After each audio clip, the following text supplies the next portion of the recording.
Good afternoon, everyone. This is Vivian de Guzman of My Spiritual GPS, wherein we bring you unconventional tools to actually get you to your soul purpose, recognize where you are right now, and clear any blockages that may be plaguing you at this moment. So this is your host, Vivian S. de Guzman, the #1 money magnet activator. And today, we are going to talk about the 4 stages of connecting with spirit, divine source. So what are these 4 stages that allow you to move through life all the way to get to your soul purpose? So audience, thank you so much for being here with me today, because I know that you get so much knowledge, information, wisdom, education that you could apply in your life. So I encourage all of you to post your comments, questions, any aha moments as I deliver to you these 4 stages of connecting with your spirit. So first of all, let's talk about those 4 stages. So what are they? Number 1 is awakening. Number 2 is discovery. Number 3 is surrender, and then you flow. So we're going to go over each stage, and you can identify where you are in your journey, right, to get to your soul purpose. So the first stage is called awakening. So awakening is very, very unconscious. It's actually defined by lots of emergencies. So if you think about your life right now, are you focused on the external world? Do you seek your identity perhaps by approval from others? Like you feel good if you're praised and rewarded, but then if you're ignored or rejected, you feel like, oh, I didn't get what I wanted from that group, so I'm just going to move, right? So think about yourself. Are you more a follower rather than a leader? And if you do lead, do you instill fear in order for the people in your team to comply? Or do you tend to manage your life kind of intellectually? You're always in your head, you're always busy. It seems like inside of you, you're feeling bored or restless and somewhat lost, but frequently you're just not grounded. In other words, you're not in your body, you're frequently checked out. So you can kind of assess that through your breath. So everybody, let's just take a deep breath and feel whether you are actually rushing when you bring in oxygen, and then when you release, do you completely empty your lungs, or are you always like you have to think about what you're going to say next? Okay, so let's take 3 deep breaths right now just to feel that this low-grade sense of anxiety or stress or some form of emergency is released. So let's take a deep breath in and then release. Just feel the body. Breathe in again and feel where you feel tension, and then release that tension. One more time, take a deep breath in and release. So if you find yourself always in emergency mode, like fight and flight reaction, you're always just like, what is the next thing to do? Because you have like 8 to-do lists, and then of course you haven't, it's half a day already and you're not on your 3rd list yet, right? So if you're in that mode, check in with your heart, try to breathe and see if that'll help you calm down, right? Like get rid of that emergency. But if you look at your pattern, is it always like that? Like, was last week like that? Was last month like that? And so do you get very tired and depleted, and then you feel like you're always putting out fires? So that's the definition of awakening. So when that happens, it's really a way for you to pause and go to the next stage of really connecting to your spirit. The second stage is called discovery. Now, what is this discovery? Well, it sounds like a lot of learning. It is fueled by curiosity, right? Sometimes it involves struggle because you're used to a certain pattern. There's this behavior and this mindset that you have that if you don't get everything done, then you're not good enough, or perhaps people are not going to love you, your clients are not going to accept you for the way you are. So sometimes it involves the struggle, but somehow you're like, I think I don't like what I had before and I want to change it now, right? So in the first stage, when you had emergencies, sometimes you had diseases, right? Illnesses, emergencies. When you get into the discovery, you start to shift that because it's kind of like a window is open and you're like, I think I have another way of doing things, right? So sometimes when you enter this door, right, of discovering your spirit, it starts to get exciting and intoxicating, you know, like a little child opening up this door with a lot of candies. And you're like, oh, there's a lot of colors and there's a lot of flavors. And I think I can handle that, right? So then you're like, when you have to make a decision next, let's say you had a job and you're transitioning and you realize you had some kind of gift inside of you. Maybe it's an intuitive gift and maybe it's a healer's gift. And then you're like, maybe I can't make money doing that. So you start to doubt yourself, right? Because you're in the discovery phase, like learning a skill. Like we didn't get to school and graduated to college immediately. You notice we had grade school, middle school, high school, and then finally we get to college. And some people go into their master's program or their PhD. So you don't get to PhD, right, at 1 or 2 years old. Like I haven't met anyone like that yet. There are accelerated programs. However, there's still a phase in each of the development. So the discovery part, sometimes people get caught up in the discovery part and they discover, and then they really don't apply what they learn. So a lot of the healers, sometimes they start to be afraid. They start to be afraid of what is the next step because they think that they're not going to make any money, perhaps when they open their own healing practice or their own coaching business. And that's what stops them from really going to the next phase. Now, remember, spirit, higher source, divine source, usually gives us a tap in our shoulders and say, hey, you know how to meditate now. Do you think somebody else can benefit from that? Right? Sometimes it's a very subtle voice or it's a thought. It's a very subtle thought, these subtle energies, a reminder, a dream. That's the discovery phase. And when spirit is really nudging you to move forward to the next stage, the third stage, you go into surrender. And this is usually the hardest part for most of us humans, because when the ego surrenders, in other words, you've done everything and nothing is working. You've taken all the different coaching programs, you've invested in yourself, you've already tried different things, different techniques, different tools, yet your business is still not growing. Your ego, your mind says, well, don't try to be up leveling. Don't try to be doing that because that's dangerous. Our brain is meant to give us this safety feature so that we can survive. That is its main job.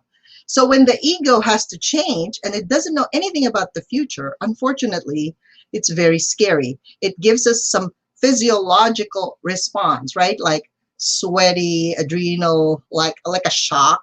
Sometimes we fight the change, or we flee, or sometimes we just ignore, we bury our head in the sand, and then every single advice that you hear from people that have been there, you ignore because you don't want to change, right? So that's just your ego trying to stop you from moving forward.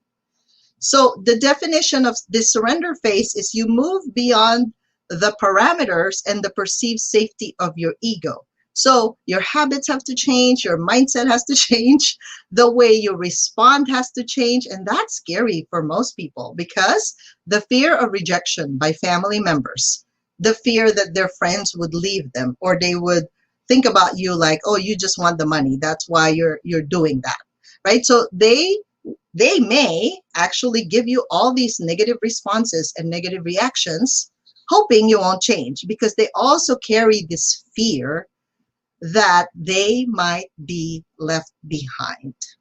And if you have that fear of leaving people behind, that's very subconscious, some of you unconscious, then that stops you in your tracks. But you notice every time you do the same thing you used to do before, it doesn't work. Hence, the surrender has to happen. So do you see how when you finally step into your soul purpose, because God made us all a certain way, right? We all have our purposes. We all have our skills and talents, and all the negative and positive things that happen in our lives, they happen for a reason. They made you stronger than you were before. They made you smarter. They made you be able to really face life and all its adversities in the present moment. So when you've heard trust God or let go and let God, it's funny, even people that go to church every single Sunday, or some people do it twice a week, they still don't actually apply that, right? So when you really let go, you step into a net. I remember myself going through this, shifting from being a physical therapist and finally doing healing, because my spirit guides keep on saying, leave all your collectibles behind, right? We're talking $23,000 worth of money owed to my physical therapy practice back then by a large HMO that doesn't want to pay at that time. And they gave me all the excuses, right? You didn't dot your I's and cross your T's. The font was too small. It should have been this font. And I'm thinking, I treated them, but how come I can't get paid? But because God's spirit is saying, you need to leave that now. You need to start doing this practice now, this healing work. And then I'm thinking, and then of course I'm resisting. I was resisting then. And the more I resisted, in other words, I didn't get into surrender very easily, right? That is the biggest resistance. It's like a struggle for me to even jump into the third phase of surrender. But finally, when I realized that my ego is really highly limited, because I said to myself, I'm smart. I should figure this out. I should be able to collect this money. But guess what? When I finally surrendered and I went into a 3-day retreat, and some of you are still with me since then, it's interesting that I actually made $28,000 that weekend, which it took me 7 to 8 months to earn in physical therapy back then, right? Back in 2015, I believe, or 14. So it was very fascinating that I realized ego. And you need to realize this. Your ego doesn't even have real power, because the ego is either in the past or in the future, but it's never in the present. So how can we go to the next stage? The next and final stage is actually the flow. When you flow, like literally miracles abound effortlessly. You know, like you just think of something and then that client comes into your life. Or you're just visualizing something and you feel good while you're meditating, and suddenly you have another contract that came, or another person got introduced to you. It's basically effortless, right? Because you've done all the work, all the struggle and sacrifice that you actually worked through when you were awakening and discovering. You already went through it. And you just have to let go so you can be in the flow.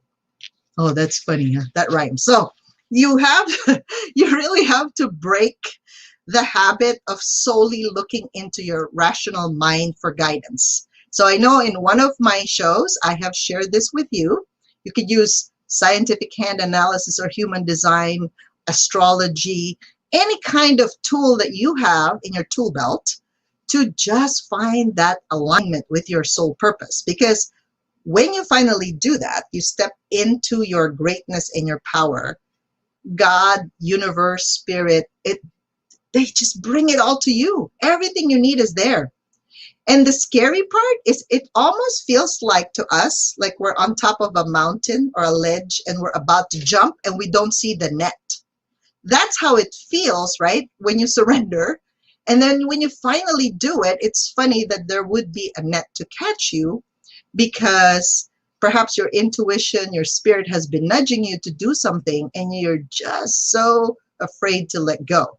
Remember, fear is not of spirit. Trust is of spirit, right? Freedom is of spirit. love, faith, trust, joy, those are all of spirit. So when you are in that moment, in that space of allowing, you are in the flow. So what I want to share with you is, what are the benefits of being in the flow? What happens when you're in the flow, connecting with spirit or divine source? I know you can recharge your heart and your batteries, and it's effortless. Somehow work doesn't feel like work because it's fun and it flows. You don't generate your own power. Nobody does. The energy just runs through us.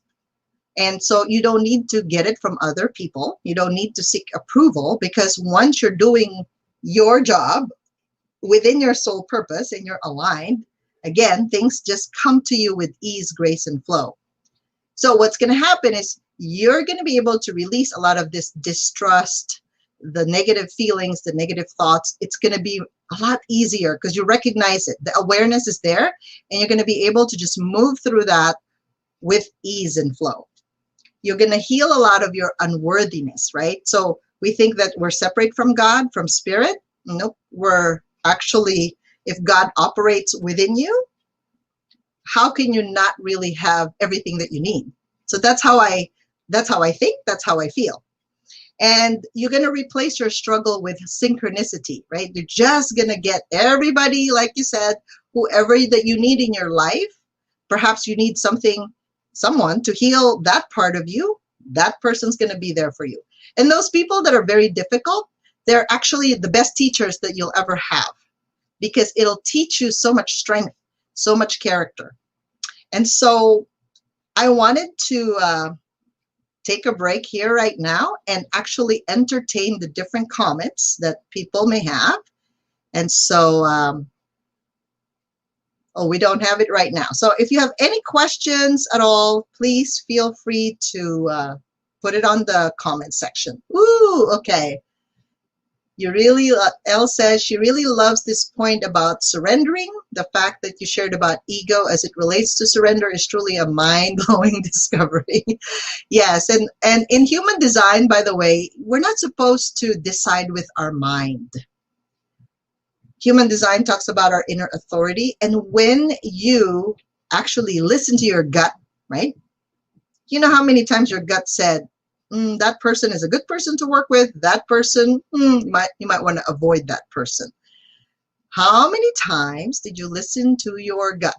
If you listen to your head, that's your ego talking. And this is the main characteristic, okay? So if it's your intuition, if it's your spirit, if it's God, universe talking to you, there is a nudge, like a very simple, like silent voice almost. So some people just know, like it's a thought that just comes, but it doesn't argue with you. So that's the difference between the mind, the ego versus intuition. The mind, you know how, let's say you're about to invest in yourself for a coaching program, right? Or maybe a healing retreat. So you wanted it. Your heart says, come on, let's go to Sedona, let's do this. And then your mind says, oh, but wait a minute. Do you have a budget for that? Are you sure you're going to get anything out of that trip? You know, like, it's too many questions, too many statements that come with it.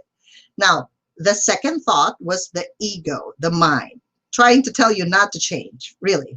Because when you start going to these big trips and you unplug yourself from your normal environment, it's fascinating how you look at things so differently. Even how your couch is positioned, when you come back, it's completely different. And the way you look at your husband is different. The way you look at your friends is just different. And the way you look at your business is completely different.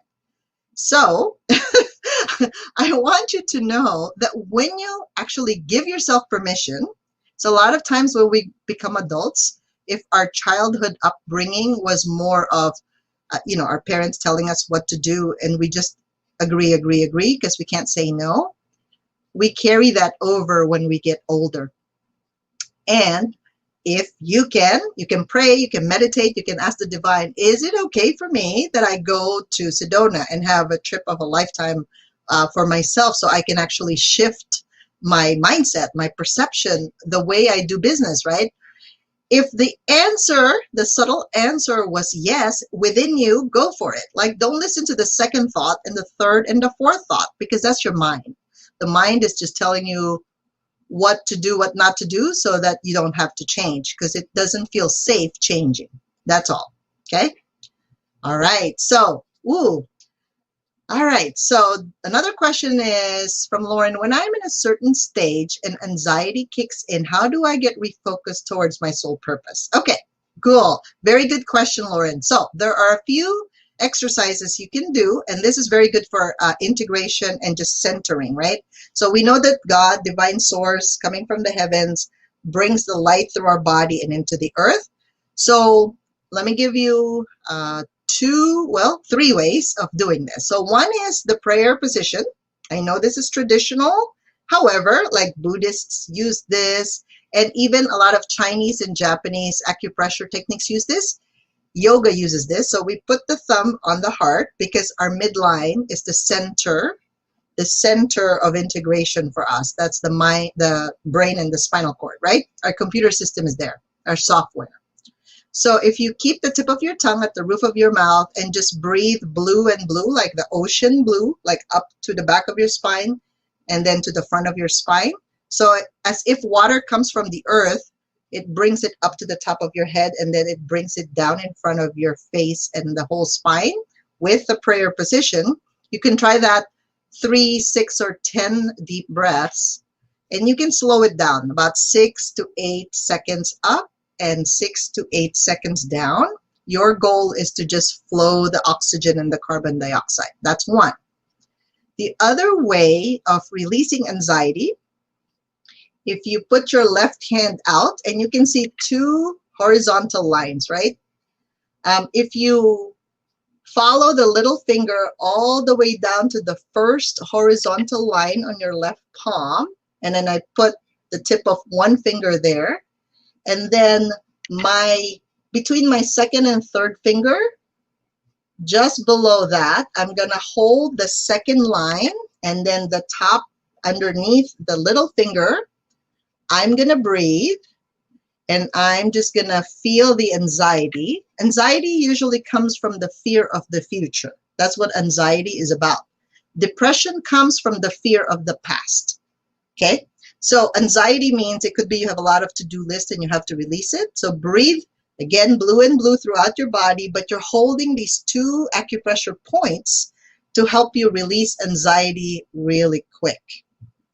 And the third one, if anxiety, because you have so many things to do and you feel scattered, if you put your index finger above your upper lip and your other palm in front of your belly button, you will actually also feel your energy come back to you. Like you're calling all your energies back to you to organize it.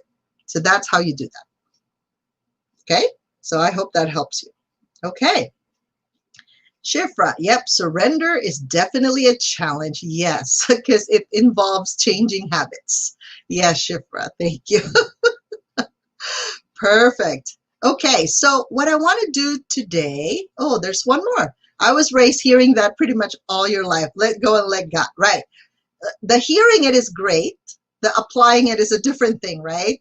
And it's fascinating how sometimes, like I said, we have to be reminded. And if we're surrounding ourselves with those people that's also in the process of changing, you'll notice that the change is not so bad, right? So I'm so used to this quantum shifts. That means like you go from the first floor to the 6th floor, like fast, right? That's how our up levels are. That's how I move through life. It's like lightning speed. So normally, if you're in your head, right, you're thinking, okay, I'm going to go first floor, then I have to go to the 2nd floor, 3rd, 4th, all the way to the 10th.